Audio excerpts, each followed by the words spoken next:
Hello friends, एक बार फिर से स्वागत है आपका जो हमारे यूट्यूब के ऑनलाइन प्लेटफॉर्म पर। मैं मंजू चौधरी, आपकी एजुकेटर फॉर केमिकल साइंस।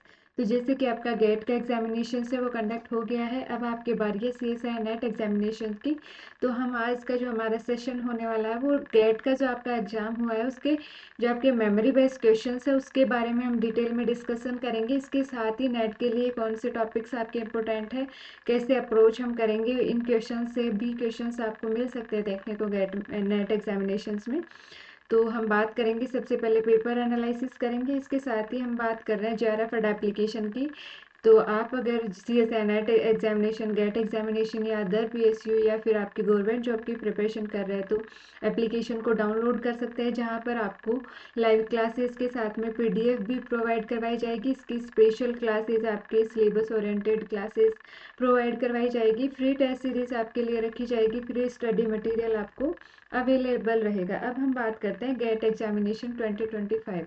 तो सबसे पहले पेपर एनालिसिस हम कर लेते हैं। जो आपका पेपर है, जैसे कि आपका मॉडरेट लेवल का पेपर रहा है, जैसे स्टूडेंट्स से हमने क्वेश्चंस पूछे या फिर कौन सा पोर्शन है उसका, कितने आपके जो क्वेश्चंस हैं MCQ टाइप के आए, MSQ के या फिर NAT के आए, वो सब हमने डिस्कस किया। तो हमने देखा था कि इनऑर्गेनिक का जो पोर्शन है इसमें मॉडरेट लेवल का आपका पेपर रहा है ओवरऑल, जिसके दो रीज़न है। एक तो आपका जो इनऑर्गेनिक पोर्शन है, इनऑर्गेनिक में आपके अच्छी डेप्थ में क्वेश्चंस पूछे गए हैं। इसमें जो इस बार आपको देखने को मिला, एफ ब्लॉक से क्वेश्चंस नहीं देखने को मिले, ऑर्गेनोमेटेलिक कंपाउंड से क्वेश्चंस आपको थोड़े अच्छे क्वेश्चंस देखने को मिले। इसके साथ ही जो मेन ग्रुप एलिमेंट्स जो कि हम छोड़ के जाते हैं जनरली, वहाँ से क्वेश्चन पूछने को मिले थे। इसके साथ ही जो कार्बोरेंस बोरेंस वगैरह हैं, वहाँ से भी अच्छे क्वेश्चंस देखने को मिले जो कि गेट में पूछे जाते हैं।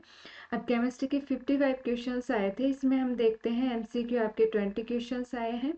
MSQ की क्वांटिटी इस बार बढ़ा दी गई है, 19 क्वेश्चन आए, जो कि आपके पेपर का जो हार्डनेस या मॉडरेट लेवल का रहने का एक रीज़न है। इसके साथ ही जो आपके हैं न्यूमेरिकल आंसर टाइप की जो क्वेश्चंस हैं वो 16 क्वेश्चंस आए हैं। तो अब हम बात करते हैं आपके क्वेश्चंस की। हम जो मेमोरी बेस्ड क्वेश्चंस है जो स्टूडेंट्स हैं हमें बताया है उनके बारे में देखेंगे। तो जो सबसे पहले आपका जो क्वेश्चन है, ये लीनियर बर्ग प्लॉट की से क्वेश्चंस आपको देखने को मिला है। Means Michaelis Menten equation, chemical kinetic में हम बात करें तो ये आपका एंजाइम कैटालाइटिक का क्वेश्चन है, जो कि नेट का जो फेवरेट क्वेश्चन रहा करता था। वहीं से सिंपल इसके प्लॉट से आपको क्या दिया है, स्लोप की वैल्यू गिवन थी, इंटरसेप्ट की वैल्यू गिवन थी। पूछा क्या था, माइकलिस कांस्टेंट की वैल्यू क्या होती है। तो जनरली जो माइकलिस कांस्टेंट होता है उसकी वैल्यू आपकी होती है स्लोप अपॉन इंटरसेप्ट होती है, इंटरसेप्ट होती है। इसके साथ ही हम कुछ और इसके इक्वेशंस देख लेते हैं। इसमें और क्या पूछ लेता है आपसे, इसमें पूछ लेता है टर्नओवर नंबर की जो फॉर्मूला है वो पूछ लेता है, जिसे हम K2 कहते हैं, या फिर हम इसे क्या कहेंगे, V मैक्स या R मैक्स से भी रिप्रेजेंट करते हैं। उसकी वैल्यू पूछ लेता है, टर्नओवर फ्रिक्वेंसी पूछ लेता है। तो इसका जो फॉर्मूला होता है K2 अपॉन टाइम होता है। एंड इसके साथ ही कैटालाइटिक एफिशिएंसी का फॉर्मूला भी पूछा जाता है, नेट में जो पूछे जाता है कैटालाइटिक एफिशिएंसी। एफिशिएंसी का जो फॉर्मूला आपका रहने वाला है वो K2 अपॉन KM रहता है, या फिर यहाँ पे हम इसे और क्या कह सकते हैं, V मैक्स अपॉन KM। तो इस टाइप के फॉर्मूलाज बनते हैं आपके इस ग्राफ से, लीनियर बर्ग प्लॉट से। तो सिंपली KM पूछा है। स्लोप की वैल्यू हमें पता है क्या होती है, इसके लिए जो स्लोप की वैल्यू होती है वो आपकी होती है KM upon K2 E0। And इसी के साथ में हम बात करते हैं जो आपका माइकलिस ये इंटरसेप्ट की वैल्यू आपकी क्या होती है। तो इंटरसेप्ट की वैल्यू आपकी होती है 1/K2 E0, जिसे हम क्या कहते हैं, V मैक्स भी कहते हैं। यहाँ पे ये नहीं, K2/KM होगा सिंपली।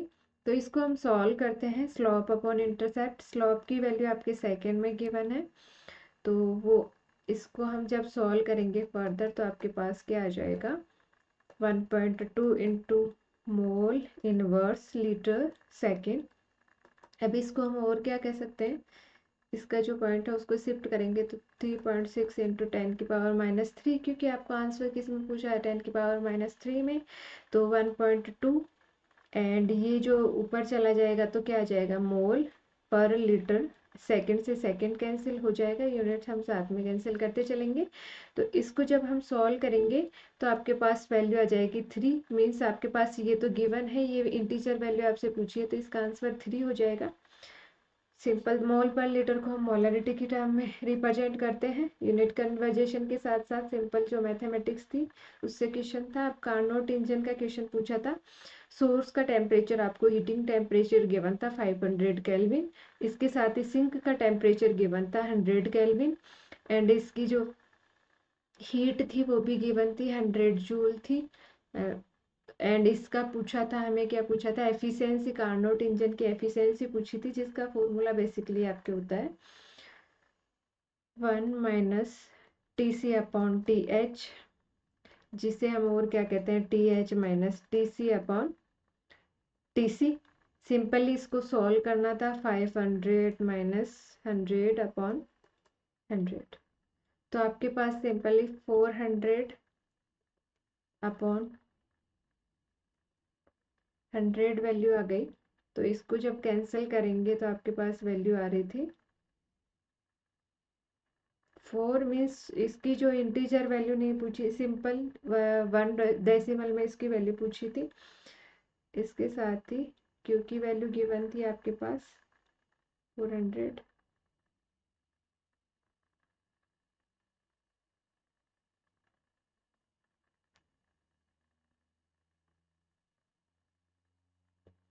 TH - TC,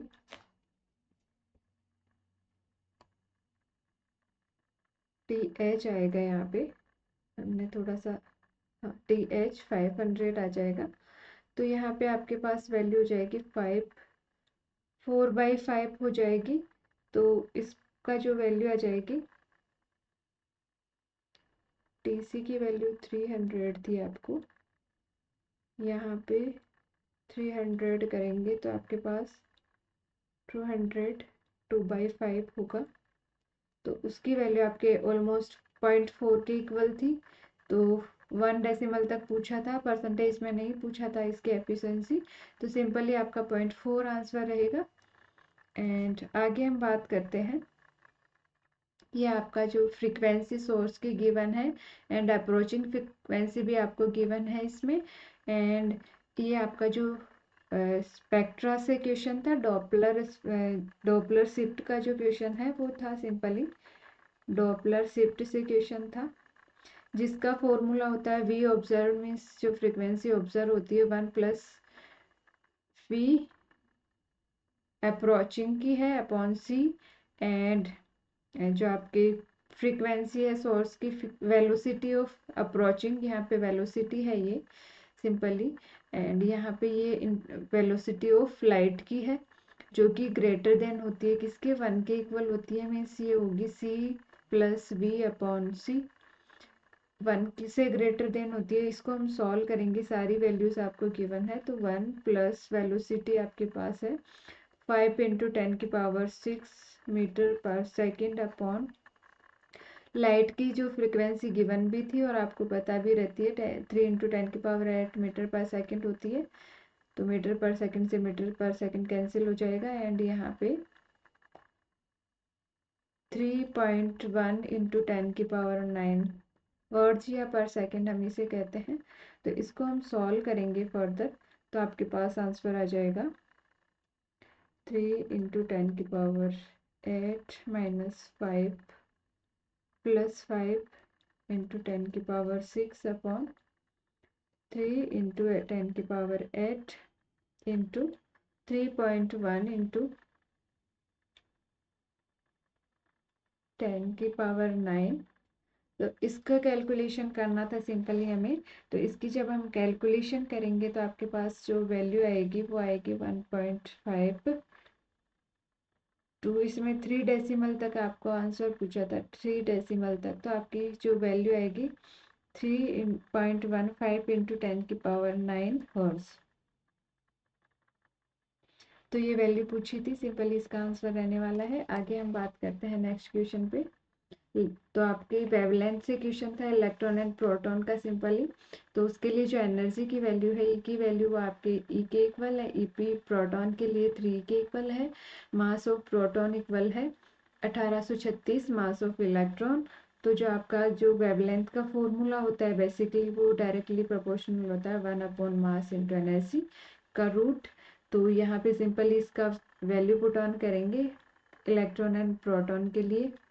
तो आपके पास lambda electron upon lambda proton का जो वैल्यू आ जाएगी वो आ जाएगी m proton e proton upon m electron e electron.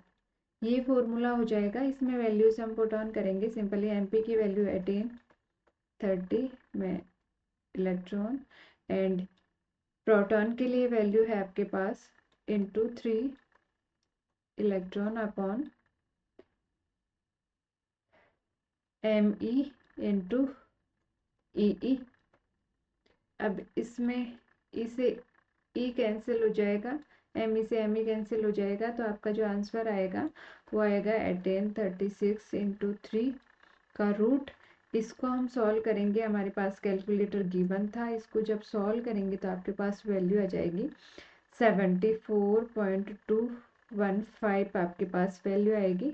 तो ये आपकी सिंपल वेवलेंथ का फॉर्मूला था, एनर्जी की टर्म में था, जैसे कि lambda equal to H upon P की बात हम करते हैं। आगे हम बात करते हैं particle state function is an eigen function of L square with eigen value of 30h square. The possible eigen value of L Z square are. तो ऑप्शंस आपको गिवन है। तो इसमें ये आपका जो हम बात कर रहे हैं क्वांटम से काफ़ी अच्छे इजी क्वेश्चंस भी आपको देखने को मिले, जैसे कि क्वांटम की जो क्वांटिटी है वो आपकी ज़्यादा रहती है हमेशा।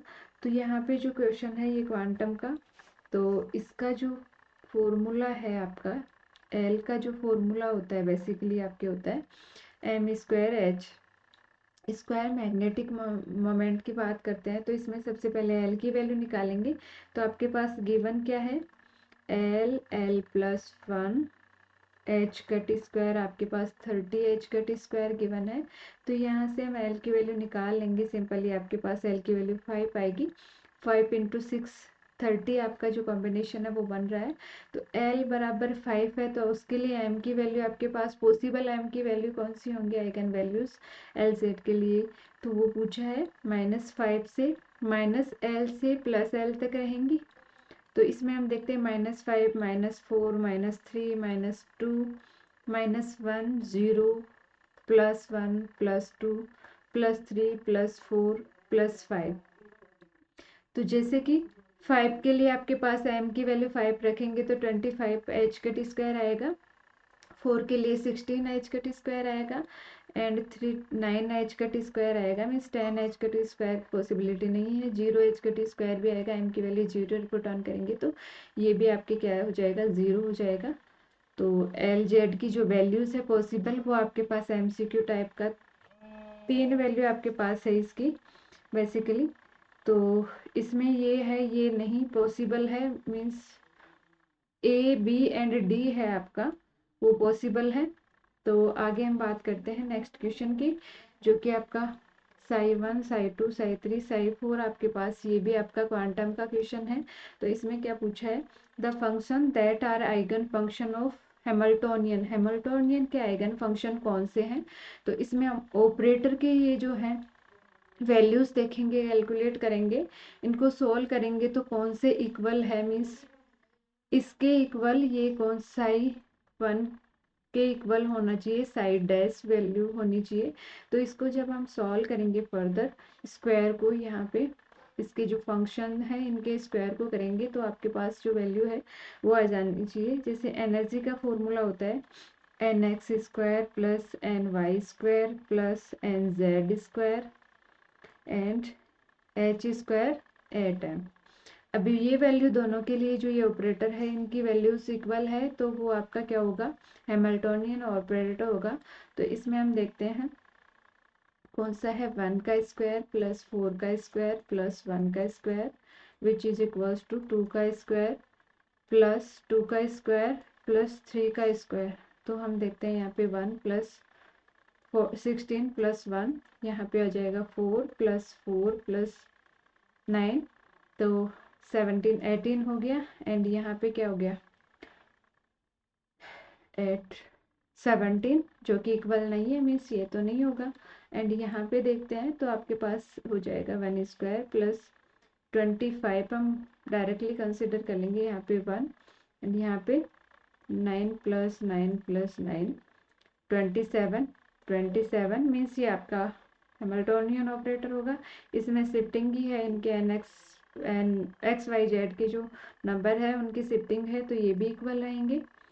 एंड यहाँ पे देख लेते हैं हम 9 plus 9 plus 1 which is equals to 4 plus 16 plus 1, 19 हो गया यहाँ पे। एंड यहाँ पे हो गया 21 हो गया, जो कि इक्वल्स नहीं है, मीन्स ये दोनों इक्वल नहीं है। बाकी ये जो the functions are eigen function कौन से हो गए, तो आपका psi2 आइगन फंक्शन हो गया एंड इसके साथ ही psi3 आपका आइगन फंक्शन हो गया। तो सिंपल था, एनर्जी का फॉर्मूला आपको आता है। 3D के लिए क्वेश्चन था विच स्टेटमेंट इज इनकरेक्ट, ऐसे कुछ क्वेश्चन पूछा था। 4 स्टेटमेंट आपको दिए थे। Time independent Schrodinger equation for BE plus 2 can be exactly solvable. तो इसमें क्या होता है, इसकी कंडीशन क्या होती है, 1 इलेक्ट्रॉन सिस्टम के लिए क्या होता है, एग्जैक्टली सॉल्वेबल होता है। बट यहाँ पे जो सिस्टम है BE प्लस 3 होता, तो ये क्या होता है 1 इलेक्ट्रॉन के लिए होता है, बट प्लस 2 है तो यहाँ पे 2 इलेक्ट्रॉन सिस्टम है। तो ये जो स्टेटमेंट है, फर्स्ट स्टेटमेंट ही आपके इनकरेक्ट रहेगा। एंड आगे जो क्वेश्चन है फर्मियन से एंड ब्रॉन ओपेनहाइमर से क्वेश्चन था, तो इसकी साई की value is not acceptable for Sai. तो यहाँ पे जैसे कि आपके पास कंडीशंस होती है एक्स की equals to 0 and greater than L, तो एक एल के लिए ये जो है नॉट एक्सेप्टेबल होती है, मीन्स ये आपका करेक्ट आंसर था। एंड 2 ऑप्शन और थे, इस तरह का कुछ क्वेश्चन था। अब हम बात करते हैं जो आपकी हाफ लाइफ है कार्बन डेटिंग से, मीन्स न्यूक्लियर को कनेक्ट करके ये क्वेश्चन पूछा गया है। एन आर्कियोलॉजिकल स्पेसिमेन एक्टिविटी बताई गई है 45 काउंट पर 5 मिनट पूछी है। तो सबसे पहले इसको हम किस में पर मिनट में कन्वर्ट करेंगे, तो आपके पास पर मिनट हो जाएगी। 5 मिनट के लिए 45 होती है, पर मिनट के लिए होगी 9 काउंट पर मिनट हो जाएगी पर मिनट। अब इसमें और क्या, फ्रेश वुड की मीन्स A0 की वैल्यू गिवन है, AT की वैल्यू गिवन है। एंड बैकग्राउंड है आपका वो है 5 काउंट पर मिनट गिवन है। तो इसमें जो A0 होगा वो हो जाएगा आपका 20 माइनस 5, ओवरऑल बैकग्राउंड 15 काउंट पर मिनट हो जाएगा पर मिनट। एंड 80 की वैल्यू हो जाएगी आपके 9 माइनस 5, जो बैकग्राउंड है उसको दोनों से माइनस कर देंगे, तो 4 काउंट पर मिनट, काउंट पर मिनट। अब आपका जो फॉर्मूला टाइम का पूछा था, total time and T half आपकी कार्बन की दी गई थी 5730 ईयर। इंटीजर में वैल्यू पूछी थी, टी हाफ की वैल्यू ln2 एंड ln, ये आपका फॉर्मूला था। इसमें वैल्यूज पुट ऑन करनी है डायरेक्टली आपको 5730 upon natural log of 2, natural log of यहाँ पे 15 अपॉन 4। तो इनको जब हम सॉल्व करेंगे, इनका जो लॉग लेंगे जैसे कि कैलकुलेटर आपको दिया जाता है, तो आपके पास जो वैल्यू आ जाएगी वो आएगी ऑलमोस्ट, इंटीजर की हम बात करें तो था 10,926 ईयर्स में आपके पास वैल्यू आएगी। तो न्यूक्लियर से हाफ लाइफ का काइनेटिक को लिंक करके क्वेश्चन था। अब ये था आपका स्पेक्ट्रा, वाइब्रेशनल स्पेक्ट्रा का क्वेश्चन था, वाइब्रेशनल स्पेक्ट्रा से क्वेश्चन था, सिंपल क्वेश्चन कह सकते हैं हम। रिड्यूस मास का क्वेश्चन था। तो फ्रीक्वेंसी का जो फॉर्मूला होता है आपके, फ्रीक्वेंसी का जैसे वाइब्रेशनल स्पेक्ट्रा के लिए जो फ्रीक्वेंसी होती है वो उसका फॉर्मूला होता है 1/2 पाई के म्यू।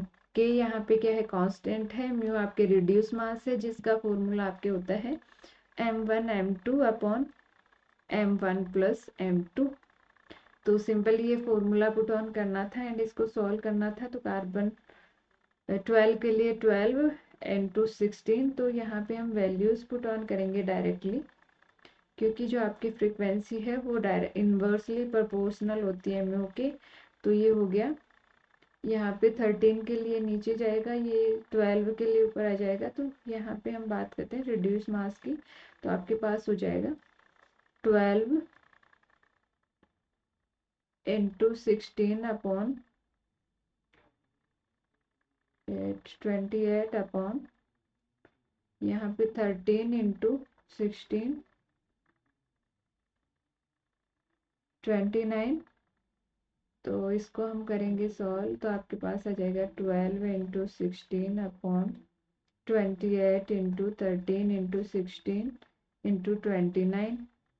16 से 16 कैंसिल हो जाएगा। अभी यहाँ पे इनको मल्टीप्लाई कर लेंगे तो आपके पास आंसर क्या होना चाहिए, जो आपका आंसर हो जाएगा वो आ जाएगा 0.98 आपका आंसर रहेगा। इसमें कैलकुलेशन का सिंपल क्वेश्चन था।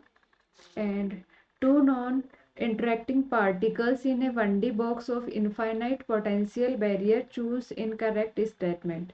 इसमें आपके 1D बॉक्स में दो नॉन इंटरेक्टिंग पार्टिकल्स हैं, उनके लिए कौन सा स्टेटमेंट इनकरेक्ट होगा। तो यहाँ पे हम वेव फंक्शन की बात करते हैं, तो वेव फंक्शन क्या होगा, इसका प्रोडक्ट ही होगा, मीन्स ये तो आपका करेक्ट आंसर रहेगा। एनर्जी की बात करते हैं, ये तो प्रोडक्ट की बात की जा रही है यहाँ पे, बट जो एनर्जी होती है वो क्या होता है, टोटल एनर्जी आपका सम होता है, एनर्जीज का सम होता है। यहाँ पे सम किया जा रहा है वेव फंक्शन का, तो ये भी गलत ऑप्शन होगा, ये भी गलत होगा। Means A and C MCQ type का क्वेश्चन था, दो स्टेटमेंट्स आपके क्या थे, राइट आंसर था। एंड आगे हम बात करते हैं एसेंशियल सिमेट्री इन मोनोक्लाइनिकल क्रिस्टल सिस्टम। सॉलिड का सिस्टम है जिसे लिंक किया गया है आपका ग्रुप थ्योरी से, ग्रुप थ्योरी से लिंक किया गया है। तो जैसे कि हम मोनोक्लाइनिक की बात करते हैं, तो ए बी सी जो तीनों एज होती है उसकी वो इक्वल नहीं रहती है। अल्फा एंड गामा जो एंगल है वो 90 डिग्री के होते हैं, एंड बीटा जो एंगल होता है वो 90 डिग्री का नहीं होता है, मीन्स ग्रेटर देन 90 होता है। तो इसके लिए जो इसका पॉइंट ग्रुप है C2H पॉइंट ग्रुप पाया जाएगा। तो कौन सा क्रिस्टल सिस्टम, तो इसमें क्या होगा, C6 नहीं पाया जाता है, C4 भी नहीं पाया जाता है, क्योंकि ये एंगल्स डिफरेंट है। तो यहाँ पे C2H होगा, तो एक C2 आपके पास प्रेजेंट होगा। तो इसमें सिंपली ग्रुप थ्योरी का डायरेक्ट आपका क्वेश्चन था। अब symmetry element that does not belong to C4B group, C4B group से बिलोंग नहीं करती उसका बात कर रहे हैं। तो C4B जो ग्रुप होता है बेसिकली आपके किस टाइप के स्ट्रक्चर के लिए होता है, स्क्वायर पिरामिडल स्ट्रक्चर के लिए बताया जाता है। तो स्क्वायर पिरामिडल की हम बात करें तो इसके लिए हम बात करते हैं, यहाँ पे क्या होगा, वर्टिकल में क्या होगा, प्लेन लगेगा, तो सिग्मा वी भी प्रेजेंट रहेगा। एंड इसके साथ ही C4 एक्सिस आपके होती है इसमें, जो कि किसके पैरेलल होती है, C4 पैरेलल होती है C2 के। C2 भी यहाँ पे, यहाँ से यहाँ C2 लगाएंगे एंड C4 भी इसके पैरेलल रहेगी, तो C4 भी यहाँ पे लग जाएगा, C4 C2 के parallel, means C4 parallel to C2, ये भी पाया जाता है, ये भी होता है, ये भी कौन सा नहीं बिलोंग करता है, तो इन्वर्जन यहाँ पे बिलोंग नहीं करता है। तो इसका आंसर रहेगा आई, इसका आंसर रहेगा। नेक्स्ट हम बात करते हैं इनऑर्गेनिक से, आपको एक कंपाउंड कोऑर्डिनेशन का ये क्वेश्चन हम कह रहे हैं, कोऑर्डिनेशन कॉमन सेंस का क्वेश्चन कह सकते हैं। जो कोबाल्ट है उसका साल्ट गिवन था आपको, तो इससे इसका कंपाउंड हमें पता होना चाहिए, तो हम सॉल्व कर पाएंगे। तो एक्वस सॉल्यूशन है, तो जो ये किस फॉर्म में होता है आपका H2O6, जिसका कलर होता है पिंक, तो जिसमें हम HCl डालेंगे तो क्या होगा, ये कोबाल्ट Cl4 में कन्वर्ट होगा -2, तो जिसका जो कलर होता है ब्लू इंटेंस कलर होता है, तो इसका जो प्रोडक्ट है वो कोबाल्ट क्लोराइड -2 होगा, तो कलर से। एंड अब हम बात करते हैं काई की वैल्यू, जो मैग्नेटिक ससेप्टिबिलिटी का क्वेश्चन है, ओ MnO on cooling increase up to 118 kelvin, मीन्स एक कूलिंग ही है 273 डिग्री सेंटीग्रेड को कहते हैं, तो उससे नीचे जो टेम्परेचर होता है देन डिक्रीज। तो इसमें क्या होता है, इसमें रिलेशन क्या होता है काई का, एंड ये यहाँ पे टेम्परेचर, इसमें हम क्या बात करते हैं, पहले तो क्या होगा, इंक्रीज कर रहा है, एंड फिर एक पॉइंट के बाद में क्या होगा, डिक्रीज करेगा, तो ये आपका नील टेम्परेचर रहेगा। तो ये होता है आपके किस टाइप के, एंटी फेरो मैग्नेटिक टाइप के स्ट्रक्चर्स में होता है। एंटी फेरो मैग्नेट टाइप पूछा है, MnO किस टाइप का है, फेरोमैग्नेटिक टाइप के क्रिस्टल्स में। आगे हम बात करते हैं सॉलिड स्टेट, ये आपका है थर्मो का है, केमिकल थर्मोडायनेमिक्स। जैसे कि यहाँ पे स्टेटिकल के भी काफ़ी अच्छे क्वेश्चंस पूछे गए, ज़्यादा क्वेश्चन है स्टेटिकल के, बट ये केमिकल जो थर्मो है वहाँ से क्वेश्चन है सिंपल। तो यहाँ पे क्या पूछा है, स्पॉन्टेनियस प्रोसेस के लिए कौन से स्टेटमेंट आपके करेक्ट हैं। तो हम बात करते हैं एंट्रोपी इंक्रीज होती है ग्रेटर देन जीरो है at constant internal energy and volume पे। तो ये करेक्ट ऑप्शन रहेगा। मीन्स जो आपकी एंट्रोपी होती है वो ऑलवेज क्या होती है, स्पॉन्टेनिटी के लिए इंक्रीज होती है। अब यहाँ पे हम देख लेते हैं del U T D S की बात की जा रही है। तो ये क्या हो जाएगा आपका, इसकी वैल्यू आ जाएगी is less than zero, greater than, हाँ less than zero at constant temperature and volume. तो नॉन स्पॉन्टेनियस के लिए बात की जा रही है, तो वो होगी आपके डेल ई की यहाँ पे बात कर रही है जीरो होगी। तो ये आपका क्या हो जाएगा, करेक्ट रहेगा। एंड यू की बात करते हैं, वो ग्रेटर देन नहीं होता है यहाँ इस पे, यू होता है नॉन स्पॉन्टेनियस के लिए क्या होता है, ग्रेटर देन जीरो होता है। तो स्पॉन्टेनिटी के लिए क्या होती है, इंटरनल एनर्जी भी क्या होती है, लेस देन जीरो होती है।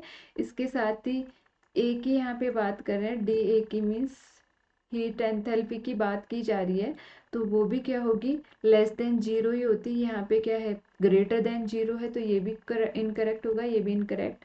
मीन्स ए एंड बी आपके ऑप्शंस हैं वो करेक्ट स्टेटमेंट रहेंगे। एंड इसी की तरह हम बात करते हैं हमारा बोरेन डाइबोरेन का क्वेश्चन है। इनऑर्गेनिक का हम बात करें, स्ट्रक्चर सिमिलर टू B2H6। तो किसके सिमिलर है, तो जैसे कि डाइबोरेन की स्ट्रक्चर क्या होती है, bridge as well as side atom होते हैं यहाँ पे। ये B2H6 की स्ट्रक्चर होती है, तो किसके कौन सी की स्ट्रक्चर है वो इसके इक्विवेलेंट रहेगी। A2Cl2 की स्ट्रक्चर की हम बात करें तो ये भी क्या होती है, ब्रिज कंपाउंड बनाती है, Cl एंड I। ये क्लोरीन यहाँ पे एंड ये, तो मीन्स ये करेक्ट रहेगा। अब इसमें देख लेते हैं, तो आपके जो Cl2O6 है उसकी स्ट्रक्चर आपकी होती है Cl 1 2 3 4 5, यहाँ पे 6, ये यहाँ पे आ जाएगा। तो Cl2O6 की स्ट्रक्चर आपको कुछ इस तरह से देखने को मिलती है। अब आगे हम देखते हैं सिलिकन Si2Cl6 की। तो इसकी स्ट्रक्चर प्लेनर स्ट्रक्चर होती है, Si Cl3 यहाँ पे, 3Cl यहाँ पे एंड 3Cl आपके यहाँ पे। नॉन प्लेनर स्ट्रक्चर होती है, मीन्स दो, एक वेज पे एक डैश पे, ये आपके एक प्लेन पे एक डैश पे एक वेज पे। Al2Cl6 की बात करें तो ये भी ब्रिज टाइप के कंपाउंड्स बनाता है। दो Cl आपके ब्रिज रहेंगे एंड 4 क्लोरीन है वो आपके इनसे अटैच रहेंगे। तो हम देखें तो आपके पास ऑप्शन ए एंड डी इसका करेक्ट आंसर रहने वाला है। एंड हाइपर फाइन लाइन्स पूछिए, स्पेक्ट्रोस्कोपी की बात की जा रही है H2OH के लिए। तो रेडिकल वाला है हाइपर फाइन, यहाँ पे कार्बन कार्बन के एक हाइड्रोजन ये ऑक्सीजन एंड यहाँ पे हाइड्रोजन। एनवायरनमेंट देख लेते हैं यहाँ पे, तो सेम एनवायरनमेंट, इन दोनों का एनवायरनमेंट सेम रहने वाला है, ये डिफरेंट एनवायरनमेंट रहेगा। मीन्स इलेक्ट्रॉन विड्रॉइंग ग्रुप यहाँ पे इसके साथ अटैच है। तो हम बात करते हैं यहाँ पे हाइपर फाइन लाइन की। हाइपर फाइन तो वो आपके इक्वल होगी 2NiHa के लिए एंड 2NiHb के लिए। अब I की वैल्यू होती है हाइड्रोजन के लिए हाफ होती है, तो यहाँ पे वैल्यूज पुट ऑन करेंगे। 2 इंटू एन क्या है 2 इंटू 1/2 +1, यहाँ पे जो उसका फॉर्मूला तब 1 होता है, +1। एंड ये 2 इंटू 1 इंटू 1/2 +1, तो आपके पास 2 से 2 कैंसिल, 2 + 1, 1 + 1, तो वैल्यू हो जाएगी 3 इंटू 2 मीन्स 6 आपके पास हाइपर लाइन्स आपको इसमें देखने को मिलेगी। तो इसी तरह ये कुछ क्वेश्चंस थे, मेमोरी बेस्ड क्वेश्चन थे, काफ़ी अच्छा पेपर रहा। इलेक्ट्रो से भी क्वेश्चन पूछा गया, उसमें नेगेटिव पॉजिटिव के टोटल क्वेश्चन नहीं है। तो इसी तरह आप CSIR नेट एग्जामिनेशन जैसे कि 28 को है, तो उसकी तैयारी के लिए आप हमें टेलीग्राम चैनल पे भी ज्वाइन कर सकते हैं। वहाँ पे आपको गवर्नमेंट जॉब की अपडेट आपको प्रोवाइड की जाती है, PDFs आपको अवेलेबल एंड नोटिफिकेशंस क्लास के वहाँ पे डायरेक्ट आपको दिए जाते हैं। तो मिलते हैं नई क्लास के साथ में, नई वीडियो के साथ में, तब तक के लिए टेक केयर।